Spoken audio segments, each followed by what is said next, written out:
Hello everybody, this is AK. I'm back. So in this video, we're going to talk about CapitaLand Escort Trust. Someone asked me about CapitaLand Escort Trust, and because this is one of my investments, it's not one of my largest investments. It was one of my largest investments, largely because I was invested in Ascendas Hospitality Trust, and that was one of my largest investments. I got into Ascendas Hospitality Trust at a time when I thought it was very undervalued, and when it was subsumed by CapitaLand Escort Trust, value was unlocked. I got a chunk of money back, and I also got a large number of units in CapitaLand Escort Trust in payment, right? And I held on to that investment because it was generating good income in a low interest rates environment. It was doing relatively well until the COVID-19 pandemic hit. Then of course we know what that did to the hospitality and the tourism industry. I was not sure how long the pandemic was going to last and how badly it was going to impact the industry. And so when there was a chance to sell some of my investment, I think it was $1.03, I sold more than 50% of my investment in CapitaLand Escort Trust. I didn't sell all. I wasn't sure if it would turn out to be like SARS and then we have a very quick rebound after that. But of course it didn't turn out like SARS. But anyway, I sold half of my investment to be on the safe side, and the balance I'm still holding on, right? I did on this, and it's still generating an income for me, but much reduced. And recently at the rights issue at 1.025, so about $1 per unit, and I just took my whatever they asked me to buy, and I didn't apply for any excess. Largely because of all the things I've said in the past videos in recent days about how interest rates would be staying higher for longer and that kind of thing.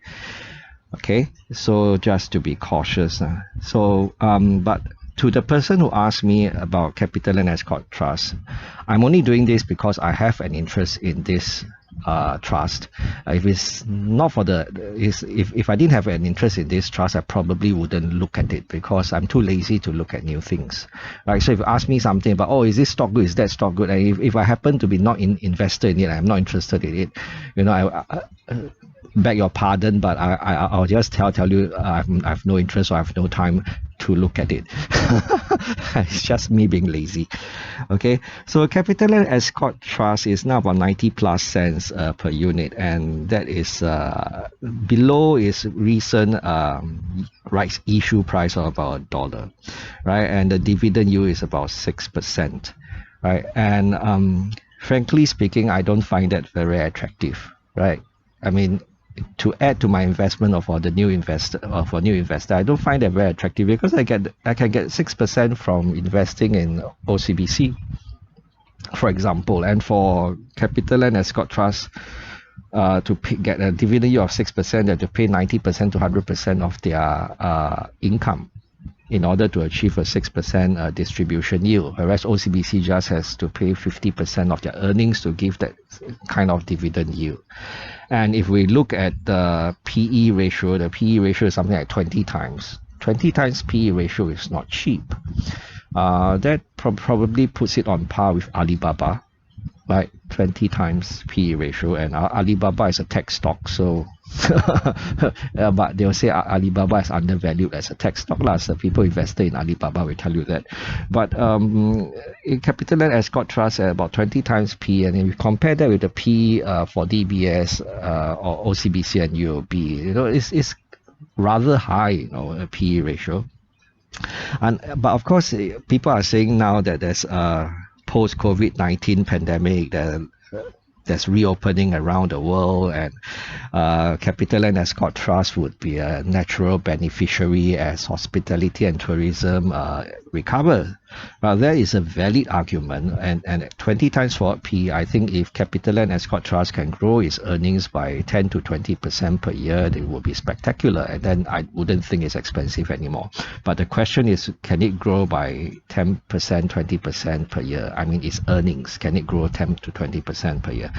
I think it is possible. Anything is possible, but I don't know whether it would happen, whether it's probable. But like I say, from a distribution yield, dividend yield standpoint, from a PE ratio standpoint, it looks relatively expensive compared to the local banks right now. And I don't see any reason why I would put more money to work in CapitaLand Escort Trust, especially in an environment where interest rates are likely to stay higher for longer, and it could even go higher than what we have seen in the recent past. So this is just AK talking to himself. It's no recommendation to buy or sell. You have to think for yourself and see how this fits in your portfolio if you are looking at it. Okay, so if AK can talk to himself, so can you. Bye bye.